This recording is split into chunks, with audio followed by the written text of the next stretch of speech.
7 things you probably didn't know about John McAfee. Number 1. McAfee had a troubled youth. McAfee was born in the UK on September 18, 1945. While he was still very young, his parents moved to Roanoke, Virginia. He had a difficult childhood, with his father being an alcoholic and committing suicide when McAfee was 15 years old. He then went to Roanoke College, where his alcohol abuse originally started.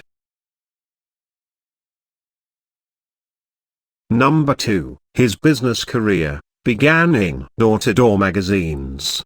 McAfee has had quite a colorful business career, and he started off selling magazines, door-to-door. After that, he started working at a firm that coded punch card systems, which is where he became familiar with the basics of computing. With this knowledge, he managed to get a job at the Missouri Pacific Railroad, where he worked on using the new computer system for creating train schedules. In the 1970s, he moved to Silicon Valley, where he worked for different technology companies. In 1986, the first big computer virus hit PCs, which is when he decided to start his own antivirus company. Soon enough, his security software was used by some of the largest firms around the world, although individual users were still unaware of the online threats and not particularly interested in applying his antivirus. However, when another virus called Michelangelo hit in 1992, infecting over 5 million computers, the demand for protection software made McAfee's antivirus the most popular one around. He resigned from his company in 1994, when he decided to retire and keep a low profile. He spent years lecturing at a business school, advising startups, and working on his own smaller projects. Number 3. He had quite an alcohol and drug problem. As mentioned, McAfee started drinking in college, which continued throughout his business career.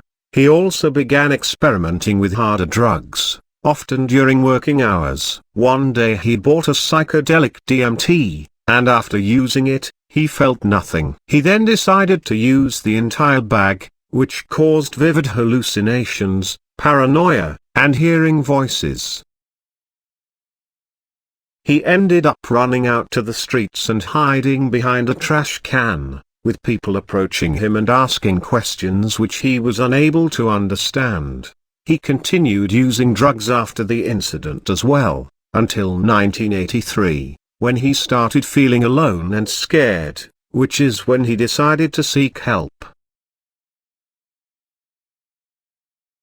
Number 4. Lost his fortune, following their 2008 economic collapse.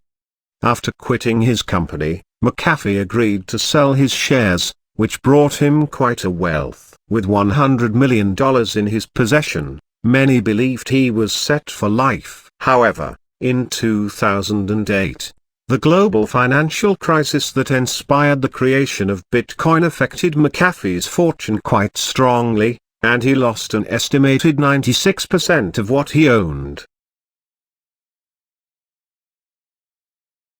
Number 5. Sold everything, moved to Belize. Later in the 2000s, McAfee believed that the world of antibiotics is the next big thing where he can make a breakthrough, so he sold everything and moved to Belize to work with the company called Quorumex. While there, however, he became convinced that he is being followed and watched, which eventually led to him losing connection to society. Later, in 2012, he fled the country after becoming a person of interest in a murder case that involved the death of his neighbor, Gregory Fall. He was living in Guatemala when the country's police arrested him for illegal entry, and after being detained for some time, he was sent back to the US. Number 6. McAfee started his party and ran for US presidency. After returning to the US, he received a lot of attention, which he decided to use in September 2015 when he decided to start a new political party called the Cyber Party. He also attempted to run for the president of the US. He tried to join the Libertarian Party, but he failed to win the nomination, with New Mexico Governor Gary Johnson winning it instead. Number 7. Developed an interest in cryptocurrency after leaving MGT. Finally, he got involved with a mysterious tech company called MGT Technologies, which invested in games and cybersecurity, but also in a small drug maker. Soon enough, McAfee left the company, which is when he developed an interest in digital currencies. He developed a particular interest in Bitcoin and had made some of the most bullish claims to date, stating that Bitcoin will hit $1 million by 2020, and if not, he will eat his evidence ahead. While there is no way of knowing whether or not this will happen, many consider him a tech genius, which is why many had taken his predictions to be extreme, but possible.